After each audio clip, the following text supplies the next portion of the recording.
Então, esta parte do curso de aquisição e aprendizagem do português como língua não materna.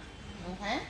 E o que eu queria fazer é discutir algumas questões gerais sobre aquisição e aprendizagem de línguas segundas e línguas estrangeiras. Nós fazemos um pouco a distinção, não é?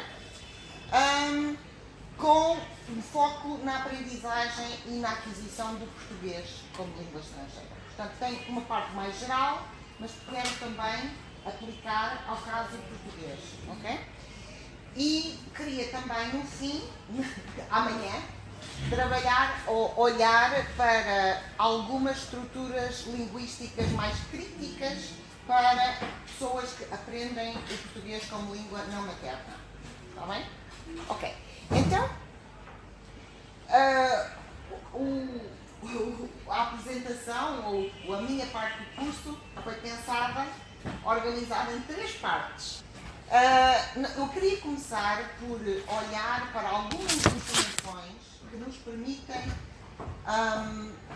avaliar os perfis dos aprendentes do português como língua não materna. Diferentes tipos de aprendentes do português como língua não materna. E olhar para as circunstâncias externas que determinam os diferentes perfis, mas olhar também para circunstâncias internas, okay? Fatores que condicionam o processo de aquisição e o processo de aprendizagem do português como língua não materna.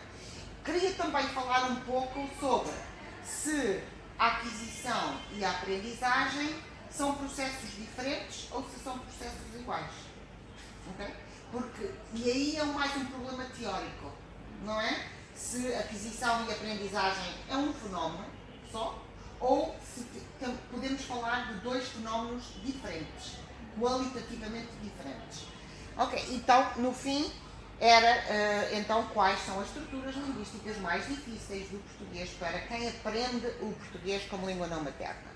Ok, então, nós vamos começar com 2 conceitos importantes, L1 e L2. E vamos tentar partir um pouco estes conceitos, porque são conceitos muito latos, não é? E nós precisamos de perceber bem que tipos de L1, que tipos de L2, porque há muitos subtipos, não é? E nós vamos começar por abordar esta problemática falando do português como língua pluricêntrica. Está bem? Para tentar compreender o que é L1, quando é que português é L1, quando é L2, que tipos de L1 e L2. E, portanto, isto é um termo chapéu, língua pluricêntrica, que inclui o português como L1 e L2. Okay? Então, esta é a definição de língua pluricêntrica. É uma língua que apresenta diferentes variedades nacionais, não é? Que refletem diferentes estados de standardização, não é? Nem todas as variedades nacionais apresentam o mesmo grau de consolidação, atualmente. No caso do português, nós temos algumas variedades nacionais que são variedades nativas. E nós podemos falar de variedades nativas quando elas são adquiridas por crianças, tipicamente antes dos 5, 6 anos de idade. Okay? Portanto, nós vamos considerar casos de aquisição nativa, só estes casos. Portanto, L1, como L1, adquiridas como L1, antes dos 5, 6 anos de idade. E temos também variedades não nativas. São variedades que são adquiridas como L2 depois dos 5, 6 anos de idade. E este é um mapa do mundo, não é? Em que temos aqui os diferentes países onde se fala português, ou melhor, onde o português tem um estatuto oficial. Ok? Em alguns países fala-se mesmo português, em alguns fala-se menos, não é? Está bem, portanto, o português predomina no hemisfério sul. Okay? Só Portugal e Cabo Verde, que está aqui, ainda está no hemisfério norte, mas já quase no Equador, mas o resto dos países são do hemisfério sul. Okay? O português assume diferentes estatutos, não é? Mundialmente. É a língua nacional e nativa da maior parte das pessoas que vivem e são oriundas de Portugal e do Brasil. É a língua oficial ou co-oficial e é a segunda língua da maioria da população que vive nestes países: Angola, Moçambique, Guiné-Bissau, Cabo Verde, São Tomé e Príncipe, Timor-Leste e Macau. Em Macau não é falado na rua, não é? O português é a língua co-oficial, mas é uma língua com uso muito restrito. Claro. Também temos muitos casos de falantes do português como língua de herança. E falamos da língua de herança quando estamos a falar de pessoas que, ou melhor, a língua quando ela é falada tipicamente por imigrantes de segunda e terceira geração. Não é? Uma língua de herança. Já vamos falar também um pouco mais adiante sobre o português como língua de herança. Ora, nós vamos começar agora por falar sobre estas variedades, está bem? E depois vamos ver estas variedades, está bem? E também, vamos ver primeiro estas. Ok, então, variedades não nativas, o que é que elas são? O que é que são variedades não nativas? São variedades linguísticas que se desenvolvem em sociedades com um passado colonial. Onde a língua do anterior colonizador passa a assumir uma função ou muitas funções relevantes, não é? Muito importantes. E, portanto, muitas vezes são tão importantes estas funções que a língua do ex-colonizador é também língua oficial. Não é? Caso do Brasil, não, porque o caso do Brasil já houve uma fase em que houve variedade, o português foi variedade não nativa no Brasil. Também vamos falar sobre isso, não é?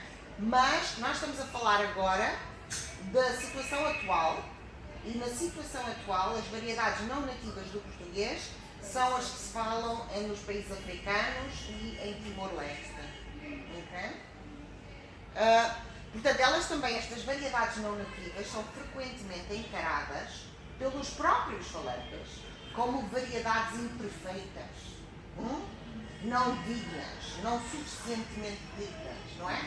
E essa atitude negativa também é muito frequente entre os falantes nativos, não é? Portanto, é uma atitude que os próprios falantes da variedade não nativa têm, mas é também uma atitude dos falantes da variedade nativa, ou das variedades nativas. Como é que elas se desenvolvem, estas variedades nativas, não nativas, historicamente? Elas começam sempre como variedades muito instáveis, com muita instabilidade, com muitas soluções em competição, muitas estruturas gramaticais em competição. E, com o tempo, estas variedades vão se estabilizando. Portanto, algumas estruturas que estão em competição, umas vão sobrepor-se às outras, e esta estabilização demora algum tempo. E como é que esta estabilização ocorre? Ocorre através da nativização da variedade não nativa. Como é que ocorre? O que é isto da nativização? A nativização é igual à aquisição da variedade não nativa por crianças antes dos 5, 6 anos. As crianças que adquirem a variedade não nativa antes dos 5, 6 anos, para elas, a variedade já não é não nativa. Passa a ser uma variedade nativa. Exatamente. Por isso é que o processo de nativização vai ajudando a consolidar características que originalmente não são iguais à variedade europeia, no caso do português, não é? Portanto, há muitas soluções nas variedades emergentes, nas variedades não nativas emergentes, que não são iguais. Se há alguma sobreposição, foi o que aconteceu no português do Brasil também. Mas já vamos falar. Está bem? Ora bem, então, vamos ver então os casos das variedades não nativas do português em países onde tem estatuto oficial, e isto é diferente de crioulos. Portanto, quando falamos de variedades não nativas, estamos a falar de uma realidade. Quando falamos de crioulos, estamos a falar de outro tipo de realidade linguística. Ok? São dois conceitos diferentes. Variedade não nativa e crioulo. Está bem? Os crioulos, como é que se formam? São uma mistura. É mais complicado do que isso. Parece uma mistura, mas não é bem uma mistura. São as gerações. Também é um processo de nativização, não é? Então, vamos ver quais são as condições históricas que originam um crioulo, ou que podem originar um crioulo. Os crioulos, as línguas crioulas, e há muitas línguas crioulas no mundo, não é? Essas línguas nascem todas, surgem de uma crise social profunda. Okay? Porque é uma situação em que adultos falantes de diferentes línguas que não se compreendem, que são de línguas completamente diferentes e que não conseguem usar uma língua para comunicar consigo, são obrigados, forçados a conviver num curto espaço de tempo. Okay? Muitos adultos que não conseguem falar a mesma língua, não têm nenhuma dessas línguas compreendida por todos, e então precisam de usar a língua uma outra língua como meio de comunicação comum, não é?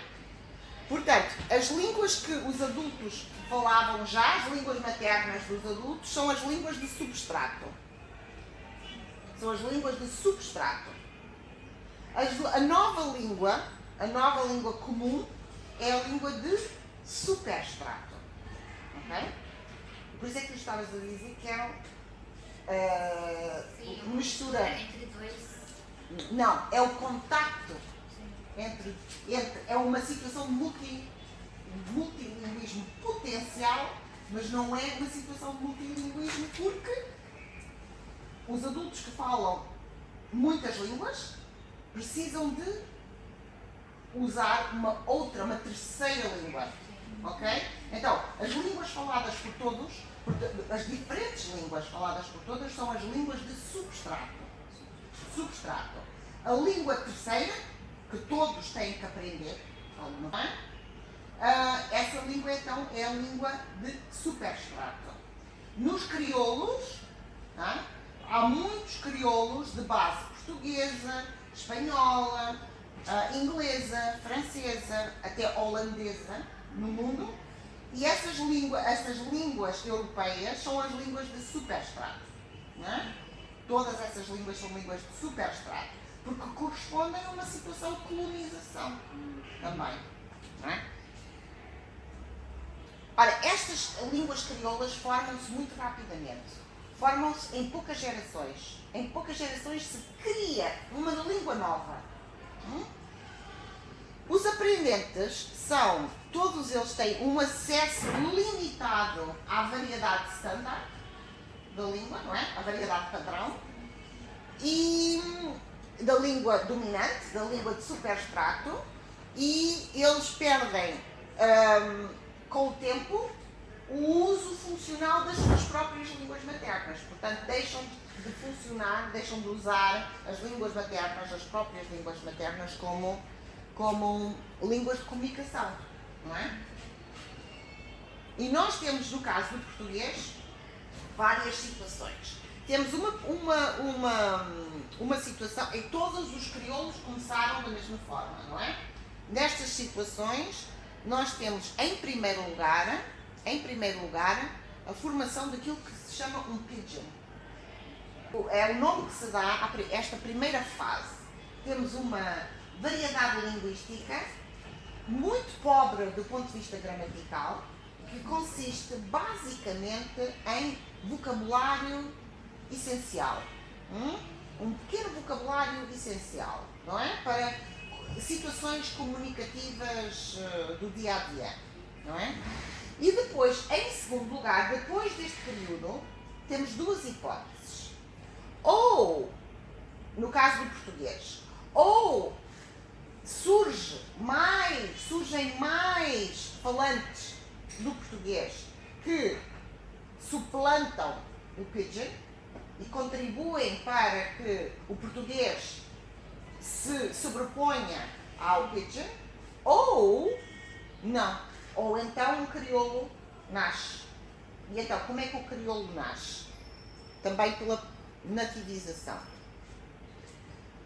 O crioulo nasce porque, e estes são os crioulos que foram criados com base no português, o que é que acontece? Esse pidgin, que é basicamente um vocabulário, é basicamente léxico, esse pidgin passa a servir de input linguístico às crianças que vão nativizando também o pidgin. Mas mais do que nativizar, é a criação de uma gramática. As crianças criam uma nova gramática. Portanto, há palavras do português, não é? Por isso é que em inglês se diz, em português nós dizemos, são crioulos de base lexical portuguesa. Porquê? Porque o que o português dá ao crioulo são as palavras. Depois são as crianças que estão expostas a estas palavras que vão, com cada geração nova, criando o crioulo, não é? E as pessoas que trabalham na linha da gramática gerativa, não sei se vocês já ouviram falar, da gramática universal, afirmam que este é um bom argumento para dizer que nós nascemos todos com categorias linguísticas inatas, porque as crianças que estão a adquirir, estão expostas a um pidgin, conseguem criar gramática. Cada geração de crianças cria mais estrutura gramatical. E há outro argumento muito importante. Os crioulos de diferentes bases lexicais têm características comuns. Os diferentes crioulos do português, estes diferentes crioulos, não é? Que foram criados há alguns séculos, foram crioulos que não havia contacto entre as pessoas. E, no entanto, eles têm características comuns. E nós vamos ver algumas. Portanto, é um grande argumento também. Ok, vamos ver. Estes são os crioulos que têm atualmente vitalidade. São os crioulos com mais vitalidade, não é? Em Cabo Verde, que está aqui, Cabo Verde, são as ilhas de Cabo Verde, o crioulo é a língua oficial. Okay? Pronto. E aqui temos então os crioulos que ainda hoje têm vitalidade, são os crioulos africanos. Estes crioulos já estão, este era o de Helvécia, daqui. Este era da Helvécia, do Brasil, já está muito descriolizado, não é? Atualmente. E também houve aqui alguma influência do português em crioulos que têm uma base lexical predominante de outra língua. Por exemplo, temos aqui este que tem uma base lexical inglesa, não é? Mas também tem muita influência portuguesa. E estes que são de base espanhola, fundamentalmente de base espanhola, mas também têm influência portuguesa. E finalmente temos aqui os crioulos da Ásia. Os crioulos da Ásia estão quase todos, esta estrela aqui, quer dizer que estão quase todos extintos. Mas temos aqui na Índia Damão e não é Goa, é Damão e temos aqui outro, Malaca. Temos aqui Malaca e temos, onde é que anda o outro? A Sri Lanka. Onde é que está a Sri Lanka? Sri Lanka também? Sim, Sri Lanka também. Ainda temos alguma vitalidade do crioulo. Os outros estão todos extintos, mas vejam como eles existiram em muitas partes da Ásia. Por causa da navegação pelo mundo. Claro. É. E era uma língua. Então, quais são as características comuns dos crioulos? Tem uma morfologia flexional muito pobre. Muito pobre. Okay? Por isso, a morfologia flexional não é um mecanismo gramatical que sirva na base, não está na base das gramáticas do crioulo. Artigos. Os artigos têm origem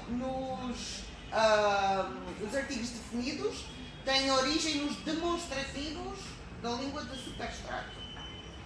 E os indefinidos têm origem no numeral 1.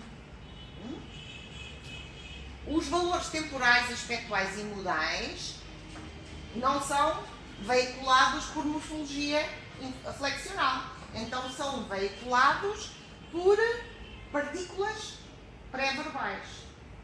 Okay? Independentes do verbo, mas pré-verbais. Os valores de existência e de posse são suportados pelo mesmo verbo, que é o verbo ter, como no português do Brasil, não é? E os crioulos têm em comum o uso de ter para os dois valores. E também não existem construções passivas nas línguas crioulas, não têm construções passivas. Ok, então vamos ver então situações de contacto. O português é uma língua de contacto. O português encontra-se no mundo, na maior parte dos casos, é em situação de contacto. E nós também vamos ver aqui que na própria Península Ibérica o português tem muitas situações interessantes em que está em contacto com outras línguas. E portanto é uma característica muito importante da língua portuguesa. Ora, vamos ver aqui algumas situações de multilinguismo em África. Temos aqui, então, estes 5 países africanos que têm o português como língua oficial, mas, e aqui, o português está em contacto com outras línguas em todos estes países, não é? Cabo Verde é o único país em que não existe uma língua nacional. Não existem línguas nacionais. Em Cabo Verde desenvolveu-se um crioulo, não é? Porque foi um território que eram ilhas desertas, quando foram descobertas pelos portugueses, exatamente, e portanto os escravos foram trazidos da costa africana e eram escravos que falavam línguas diferentes, não é? E portanto formou-se um crioulo sim, com várias variedades. Os crioulos também têm variedades. O crioulo de Cabo Verde são muitas ilhas e portanto também tem variedades diferentes. Mas aí então o português convive com o crioulo. Em Angola e Moçambique há muitas línguas nacionais de origem bantu, B-A-N-T-U, bantu, mas não se formaram crioulos. Em Angola e Moçambique não temos crioulos de base lexical portuguesa. Em São Tomé e Príncipe, que são 2 pequenas ilhas, também perto da costa africana, a sul de Cabo Verde, nós temos línguas nacionais e também crioulo, e na Guiné-Bissau é a mesma situação. Portanto, nestes países todos, o português está em contacto, o português origina crioulos, está neste momento em contacto com crioulos, mas também está em contacto com línguas nacionais das populações originárias. Na Ásia, a situação é muito interessante. Em Timor-Leste, em Macau, o português é a língua oficial. Na Índia, sim, temos uma situação em que o português contacta com línguas nacionais e existe também o crioulo. Malaca, a mesma situação. Aqui, em Macau, e também se diz que em Timor já houve no passado, já houve crioulos também, mas entretanto estão basicamente extintos, não é? Ora bem, então nós estivemos a ver agora aqui esta situação, de situação em que o português está em contacto, e nós agora vamos ver justamente o português em contacto na Península Ibérica. Está bem? Porque muitas vezes pensa-se no português em contacto em África, na Ásia, etc. Mas esquecemos que também na Península Ibérica há situações de contacto entre o português e outras línguas. E nós temos aqui então este panorama. Na Península Ibérica temos o português em contacto com outras línguas ibéricas, românicas ibéricas, duas situações aqui, e depois temos também o português em contacto com línguas de herança de grupos, comunidades de imigrantes em Portugal, não é? Temos populações de indianos, de chineses, etc. Não é? De várias comunidades de pessoas que imigraram para Portugal. E nós, então, temos também o português em contacto com as línguas dessas pessoas, dessas comunidades de imigrantes.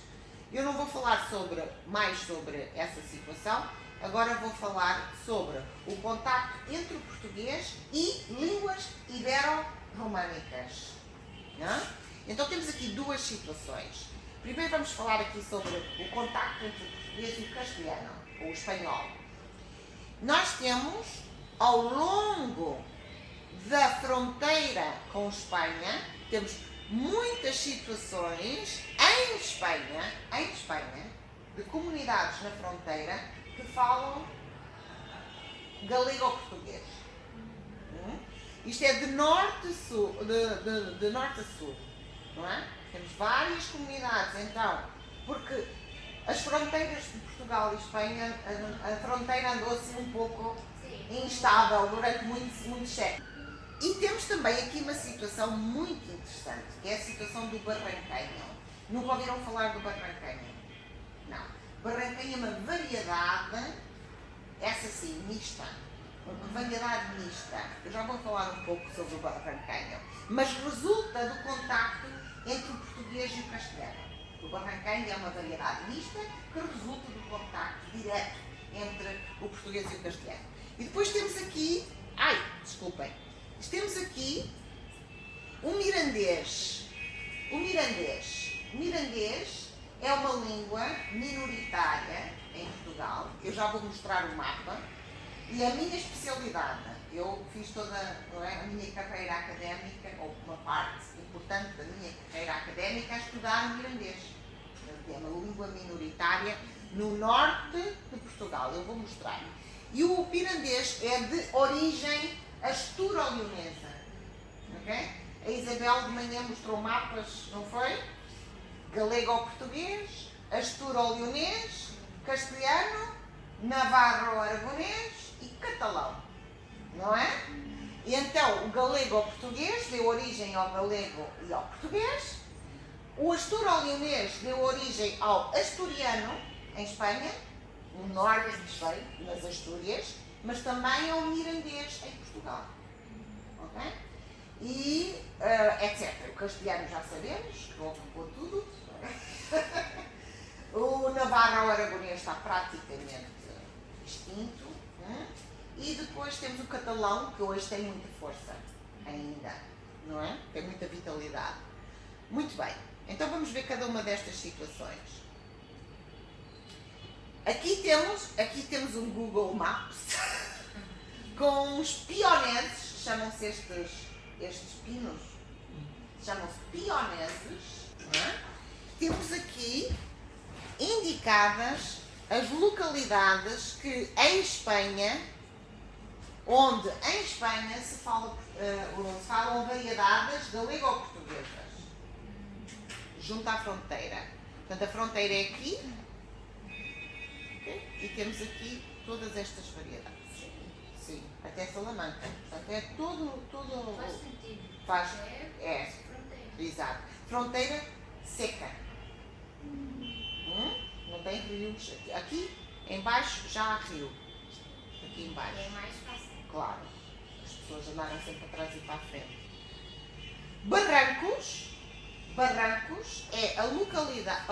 Desculpem. Barrancos é a localidade, sim, em que se fala barranquenho. A tal língua mista. E aqui, Barrancos fica aqui. Okay? Muito influenciada pelo espanhol. Muito influenciada. Mesmo culturalmente. Nós sabemos, por isso, em Barrancos, tem muitas tradições que são tipicamente espanholas em Barrancos. Portanto, o barranquenho resulta de um contacto prolongado de muitos séculos entre os portugueses e os espanhóis na zona sul, não é? Naquela área. E também da presença de famílias espanholas a viver em Barrancos, não é? E descendentes dessas famílias.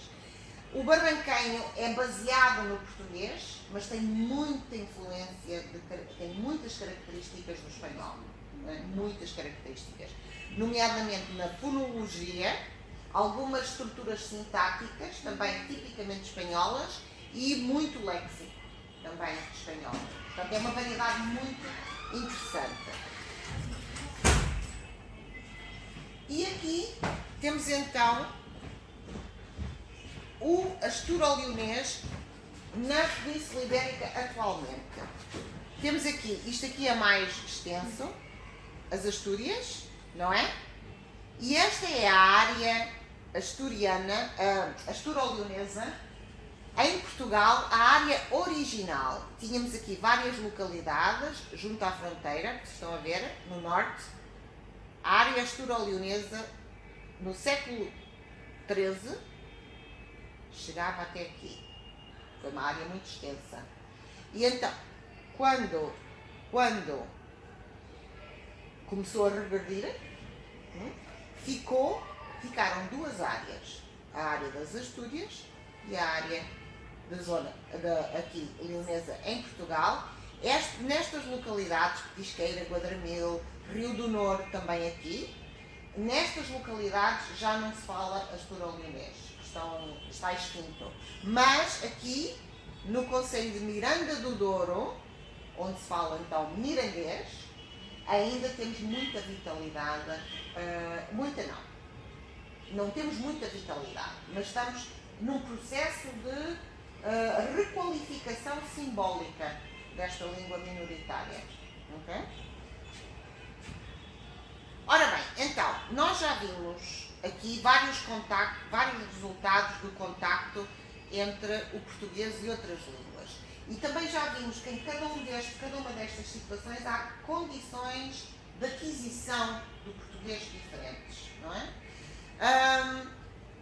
Já vimos estes casos aqui e agora vamos ver só durante um pouco a situação do português do Brasil. Porque há um caso particular no do português do Brasil que eu gostaria de perspectivar atendendo à situação de contacto de línguas que lhe deu origem.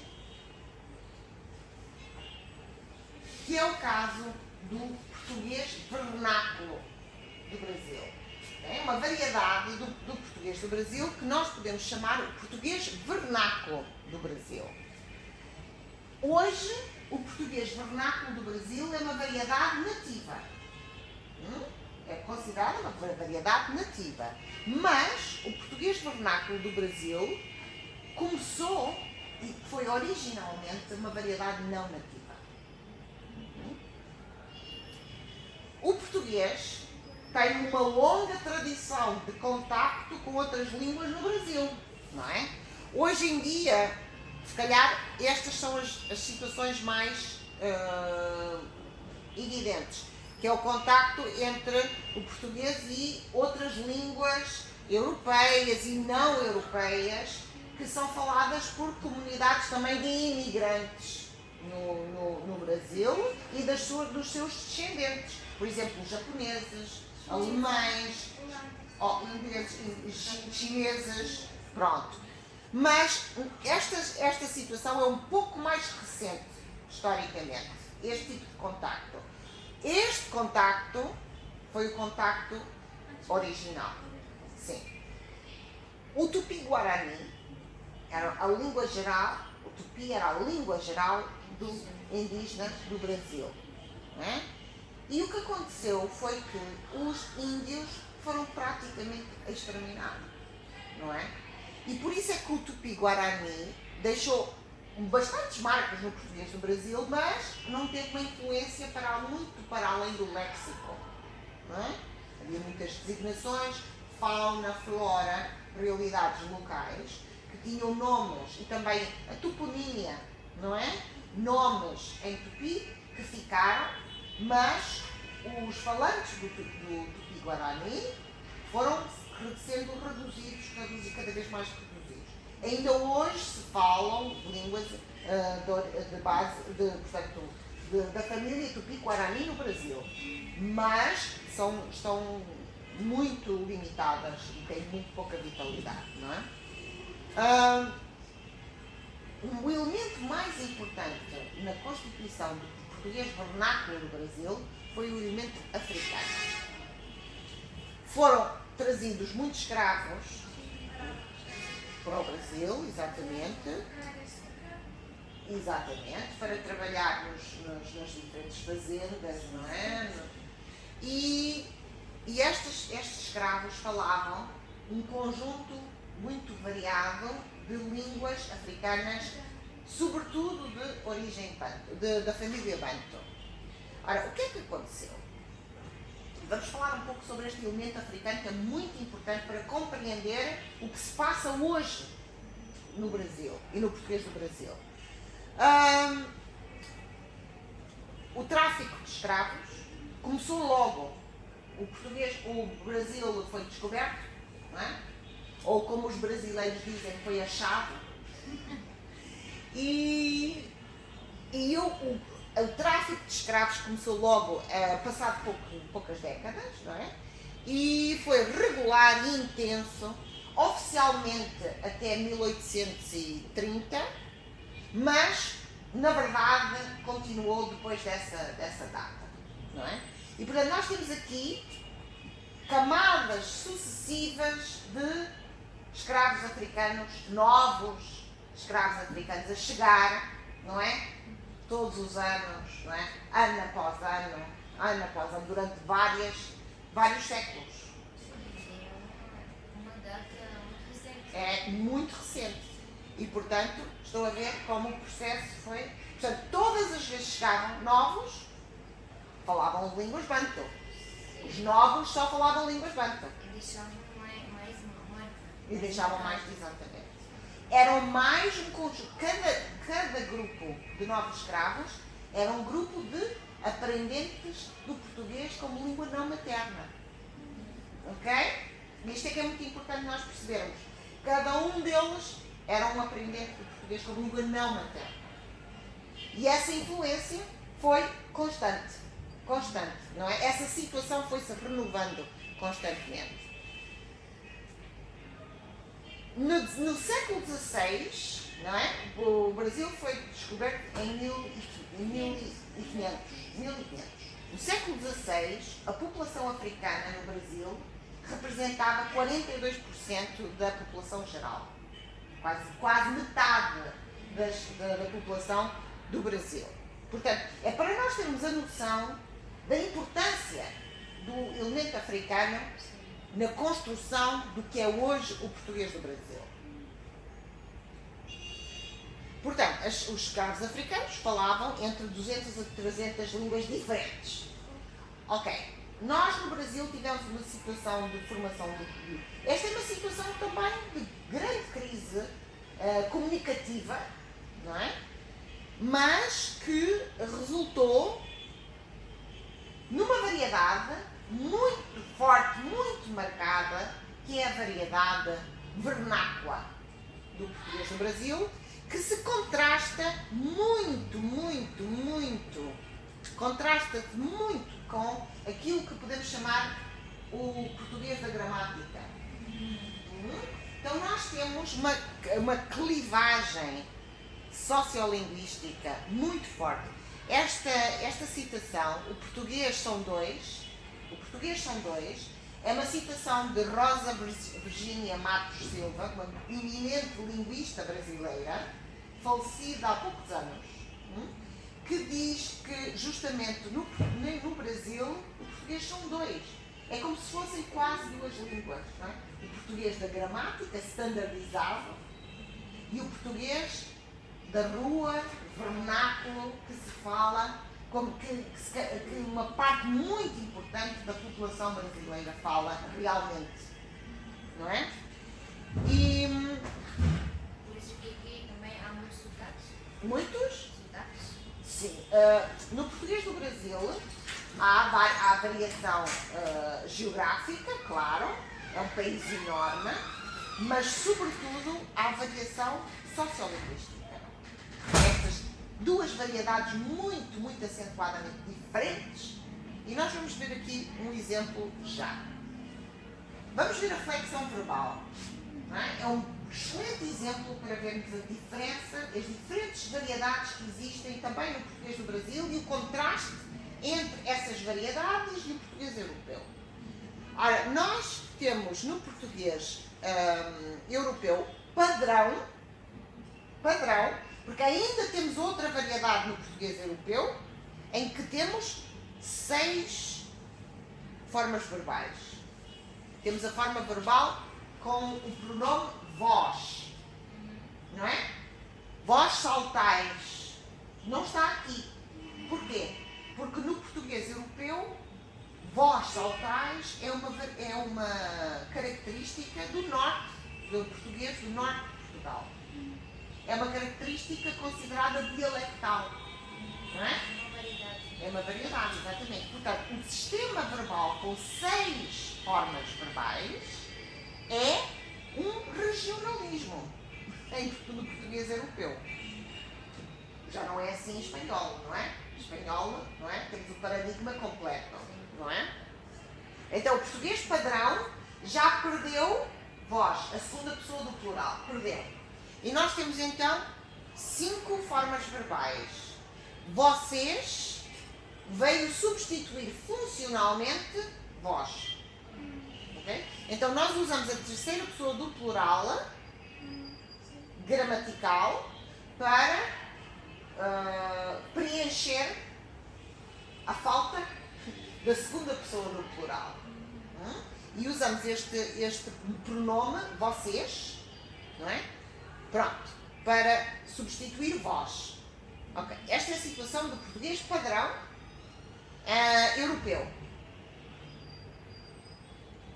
O português da gramática no Brasil, portanto a forma mais padronizada, mais standardizada do português do Brasil, tem uma forma a menos que o português europeu. Tem menos a forma tu. Não é? Então, temos só 4 formas verbais. É o sistema mais simples. No português coloquial do Brasil, mesmo as pessoas cultas, não é? Ou que falam o português da gramática, em situações informais, usam 3 formas verbais. Porque em vez de nós, usam a gente. Sempre. É igual a nós. E portanto, se usam a gente em vez de nós, também usam você em vez de tudo. Não é? Por isso, chega. 3 formas verbais chegam. No português vernáculo do Brasil, 2 formas verbais. Só 2 formas verbais. Temos eu salto, primeira pessoa, e o resto é tudo com terceira pessoa do singular. Sim? Sim, senhor. E como também. Perfeitamente, porque Esse está usam o pronome porque, e também temos o contexto, não é? Temos o contexto, mas no português do Brasil, o português é uma língua de sujeito nulo, como o espanhol, não é? É uma língua em que nós não precisamos, em todas as frases, de expressar o sujeito, não é? Chama-se isto uma língua de sujeito nulo. As línguas dividem-se em sujeito nulo e sujeito obrigatório, expresso, não é? O francês e o inglês são línguas de sujeito expresso, não é? E o espanhol e o português são línguas de sujeito nulo. Mas no português do Brasil há uma ocorrência de sujeitos expressos muito superior ao que há no português europeu. Mas compreendemos porquê. Porque como tem um sistema verbal flexional mais pobre, não é? Mais reduzido, então precisam mais de enunciar o sujeito para não haver equívocos na comunicação, não é? E portanto isto é um fenómeno muito interessante, não é? Muito interessante. Agora já vimos as situações no contacto entre o português na África, entre o português e outras línguas em África, na Ásia. Já falámos sobre o contacto entre o português e outras línguas na Península Ibérica. Já vimos situações de contacto entre o português e outras línguas que originaram a situação atual do português do Brasil. Já vimos estas situações todas. E falta-nos só referir situações em que o português, ou do português europeu ou o português do Brasil, estão em contacto com línguas, outras línguas, que são faladas nas comunidades que acolhem imigrantes de origem portuguesa e brasileira. E existem muitas no mundo, não é? Portanto, nós temos aqui situações em que o português tem estatutos diferentes. As situações que nós vimos até agora são situações em que o português assume um papel oficial. Nestes casos, Portugal e do Brasil como língua nativa, não é? Da maioria da população. Nestes casos, como língua não nativa, não materna da generalidade dos falantes. E agora aqui vamos ver um caso muito particular, que é a situação de português como língua de herança. Não tem qualquer estatuto oficial na situação em que está como língua de herança. Portanto, os estatutos são muito diferentes, não é? Portanto, há falantes de português que têm estatutos sociopolíticos muito diferentes. Porque os falantes de língua ou de herança estão em comunidades, estão inseridos em comunidades em que o português não tem qualquer estatuto sociopolítico. E nessas situações existe multilinguismo também. Ok, então a pergunta é se a L1 é necessariamente sempre a língua materna. Quando nós pensamos em L1, pensamos na língua materna. Pensamos os falantes nativos de. O conceito de língua materna é muito complicado. Porque o conceito de língua materna não é só a primeira língua que se adquire. Ou não é só necessariamente isso. A língua materna também define a pessoa, define a identidade, não é? Quando nós perguntamos, um exercício que eu gosto sempre de fazer com os alunos é qual é a sua língua materna. Para muitas pessoas é fácil dizer qual é a língua materna. Mas para outras pessoas é muito difícil dizer qual é a língua materna, não é? Então a língua materna não é sempre fácil de definir, não é sempre fácil de identificar, porque está associada ao sentido de si, não é? O sentido de si, o sentido de si mesmo, não é? A primeira língua, a língua falada em casa, não é sempre a língua dominante de um falante bilíngue particular, certo? A língua 1, a primeira língua adquirida, pode sofrer corrosão significativa ao longo da vida do indivíduo, não é? A língua materna, ou a primeira língua, precisa de ser usada continuamente, porque se não é usada continuamente, também pode sofrer danos. Eu, como linguista, tenho dificuldade em falar de imperfeito, porque imperfeito é uma avaliação, é uma atitude, representa uma atitude linguística. Eu, como linguista, gosto de observar os fenómenos, não é? Tudo o que existe nas línguas é fascinante para um linguista, não é? Independentemente da forma como nós encaramos do ponto de vista social, do ponto de vista sociolinguístico, esses fenómenos. Não é? Os fenómenos são interessantes porque acontecem, porque existem. Não é? Essa é a atitude descritiva do linguista e não prescritiva. Devemos fazer assim. Então é imperfeito, porque não é assim. É uma atitude diferente. O linguista olha para o que é e descreve. É o que é. Ok. Então, quando isto tudo acontece, nós normalmente estamos na presença de uma língua de herança. Então, as línguas de herança são tipicamente adquiridas por imigrantes de segunda e de terceira geração. Tipicamente de segunda geração, não é? Os de terceira geração, segunda geração. Portanto, os pais imigram, as crianças às vezes já nascem na comunidade de acolhimento e se os pais continuarem a usar a língua de origem, a língua materna deles em casa, a criança fica exposta àquilo que é a sua primeira língua, que é uma língua de herança.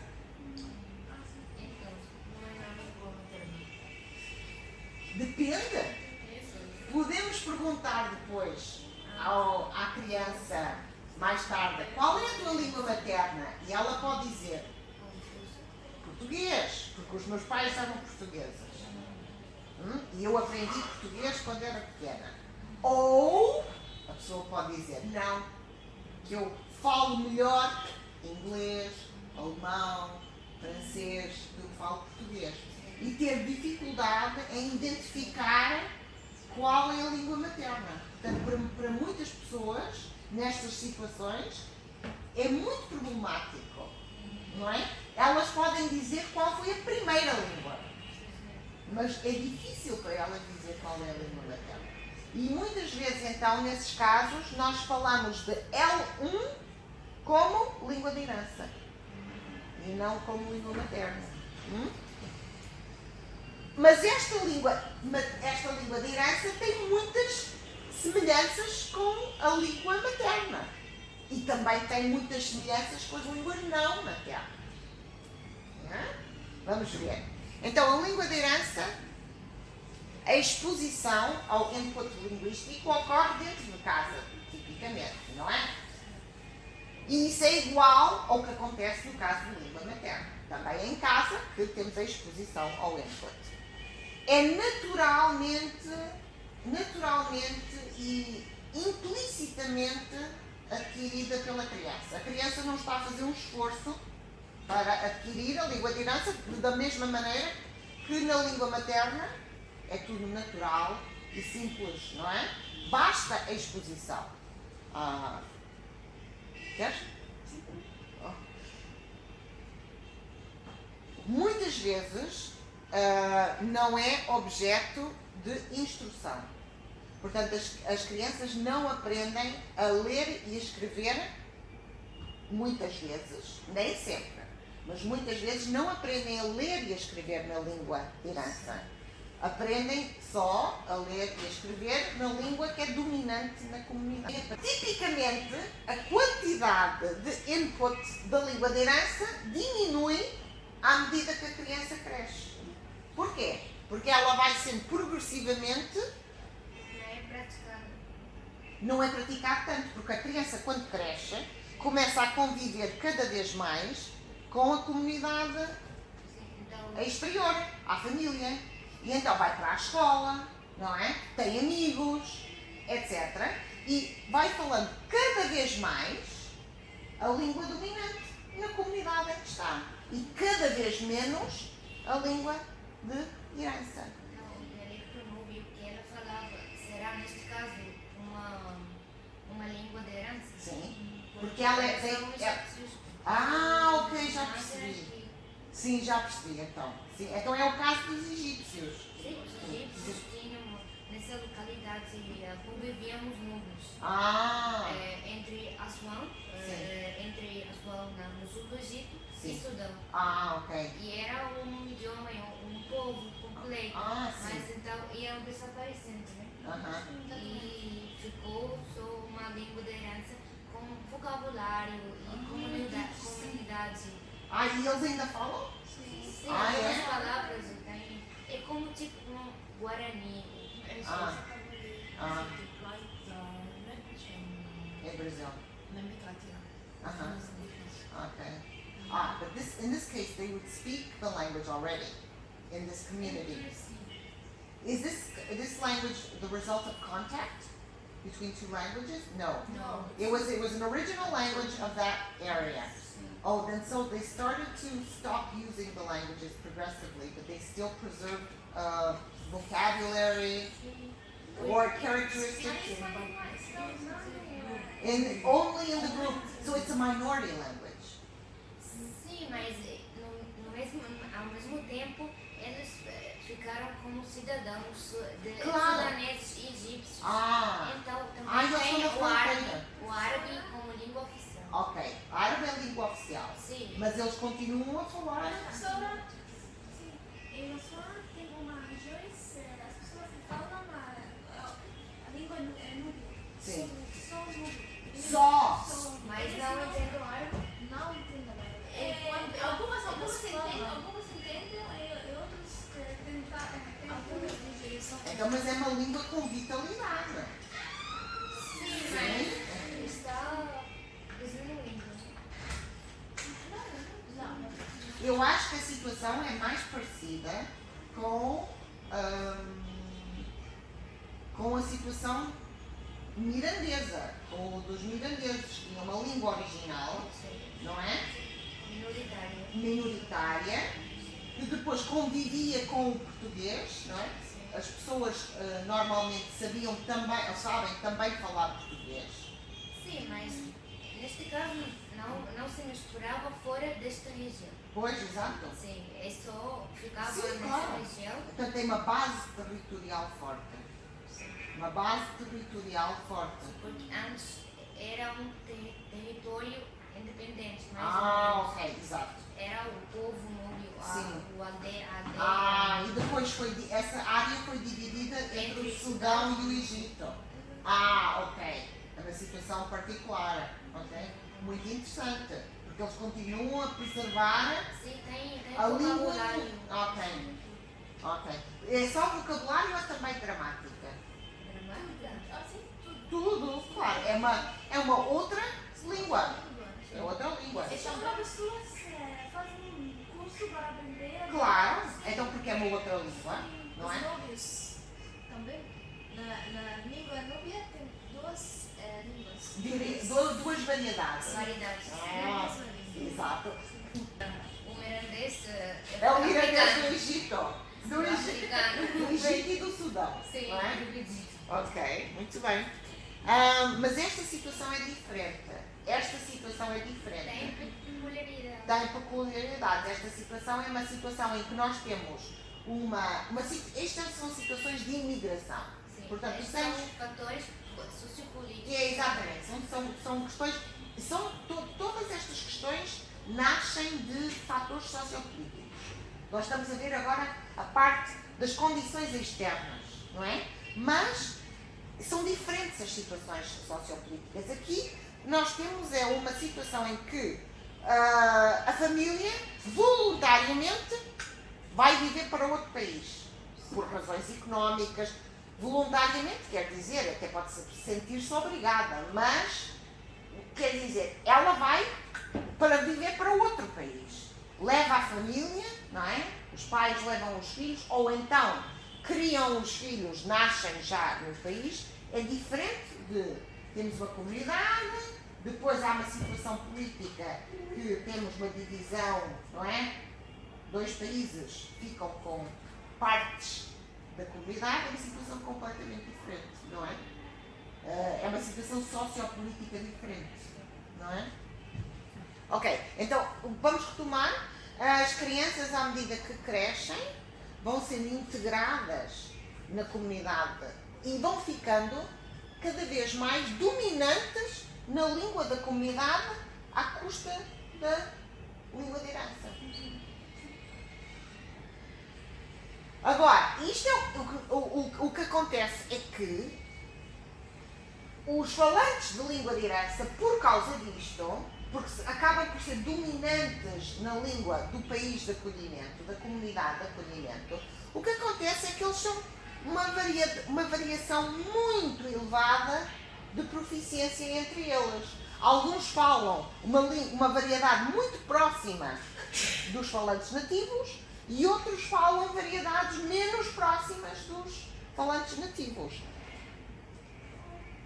Os outputs, não é? A produção deles tem algumas afinidades com os outputs, as produções das pessoas que aprendem a mesma língua como língua não materna, não é? Portanto, nós estamos aqui numa situação, os falantes de língua de herança têm comportamentos linguísticos, alguns semelhantes aos dos falantes nativos e outros semelhantes aos dos falantes não nativos. Sim, aplicando este método linguístico sobre os países árabes, alguns dos países árabes, por exemplo, no norte de África temos a zona de Mali, na Algéria, Tunis e estes países que eles misturam o árabe com outras línguas, com o francês e o inglês. Então, o output que se produz, como podemos definir? É uma situação diferente, situação de contacto de línguas, em que temos comunidades muito grandes, não é? Sim, mas é a mesma comunidade árabe, só que eles foram afetados pela colonização. Exatamente. E surgiu outra língua. Ou outra língua ou outra variedade. É sobretudo léxico. Sim, mas todo o país fala assim. Sim, exato, é isso que eu estou a dizer, é todo o país. Sim. Portanto, no caso dos falantes de língua de herança, há uma variação individual. Aqui não. Sim. Vocês estão a dizer que há uma variedade nacional diferente do árabe, influenciada pelas línguas de colonização. Sim. Não é? É isso. Em Marrocos também, não é? Portanto, exato, portanto, eles tiveram uma situação de colonização, a Argélia, não é? Tem o francês e os ingleses. Ora bem, estes são os fatores que influenciam o nível de proficiência atingido pelo falante da língua de herança. A quantidade de input, claro, a qualidade do input, também é um fator que influencia. a continuidade temporal do input, isto é, se o input é contínuo e é reiterado, as oportunidades de output e se há ou não a presença também no ambiente doméstico da língua dominante da comunidade. Se a língua dominante da comunidade entra em casa, então a proficiência na língua de herança desce, claro, porque há menos oportunidades de input, há menos oportunidades de output e há fenómenos de contacto linguístico que também alteram a qualidade do input. Não é? Estes só para nós termos a noção da quantidade de falantes descendentes de portugueses e descendentes de portugueses, não de brasileiros, portugueses só. Vejam, mais de 1 milhão em França. Ora, Portugal tem atualmente 10 milhões de habitantes em todo o país. Metade do Grande Cairo. Não é? E 1 milhão, mais de 1 milhão estão fora em França. Porque imigração. Okay? Portanto, aqui nós temos a noção dos sítios, aqui também temos muitos no Brasil, mas não conta, porque o Brasil é a língua, é o português também, mas temos aqui outras comunidades muito fortes, por exemplo, no Reino Unido, na Venezuela, na Suíça, no Canadá, mais do que nos Estados Unidos, na Alemanha. São países onde temos grandes comunidades de portugueses. E também no Luxemburgo, o número é pequeno, mas o Luxemburgo é um país muito pequeno. E a população portuguesa é muito importante no Luxemburgo, porque é um país muito pequeno. Então, a língua de herança, no entanto, nós temos estado a falar na língua de herança como a língua 1. Mas a língua de herança também pode ser uma língua 2. Não é? Cronologicamente. Porque podemos ter, sobretudo na terceira geração, de imigrantes, podemos ter pessoas interessadas em aprender a língua da família. Não é? Eu tenho casos desses na família. A minha família vive, uma parte da minha família vive no Canadá, eu também vivi no Canadá, portanto o português para mim também foi língua de herança, e uma parte dos meus primos, filhos dos meus primos, já estão a aprender português agora, já como adultos, alguns como adultos e outros mais tarde ainda durante a infância, porque os pais não falavam com eles em casa e, portanto, a língua, o português não foi para eles a primeira língua, foi para eles uma língua de herança, mas em segundo lugar, não em primeiro lugar. Também.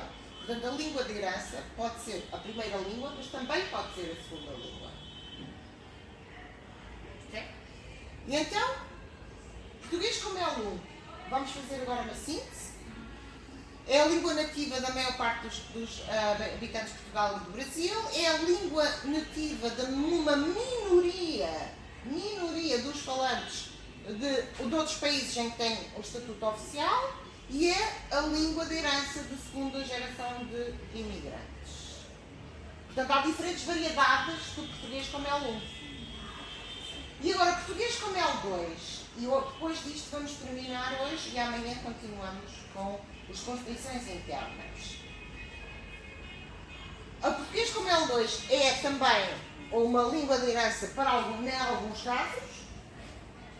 É a língua segunda da maioria daqueles que falam português na África e nos países africanos e asiáticos em que tem estatuto oficial. É a segunda língua dos membros de comunidades imigrantes que vivem em Portugal e no Brasil. E é uma língua estrangeira também para aqueles que o aprendem com esse estatuto. Portanto, é o vosso caso, não é? E, portanto, nós também temos diferentes variedades de português como L2. Portanto, temos diferentes variedades de português como L1 e diferentes variedades de português como L2. Portanto, nós temos L2, L2 e L2. Não é? Temos diferentes tipos de L2. E eu vou colocar aqui os 5, 6 anos de idade, do que nós temos estado a falar, que no meio Isto aqui é o tempo, não é? Então temos aqui L2 e temos aqui esta L2. Temos aqui L1, mas temos aqui esta L2, que é diferente desta. E temos esta aqui que ainda é diferente. Okay? Temos vários tipos de L2. E aqui temos diferentes consequências do que resulta deste contacto entre L1 e L2. Ora, quem são estes falantes nativos, não nativos, tardios? E que tipos de input, a que tipos de input estão expostos? Bem, vamos ver aqui um modelo teórico de um investigador que se chama Cashrew, não é?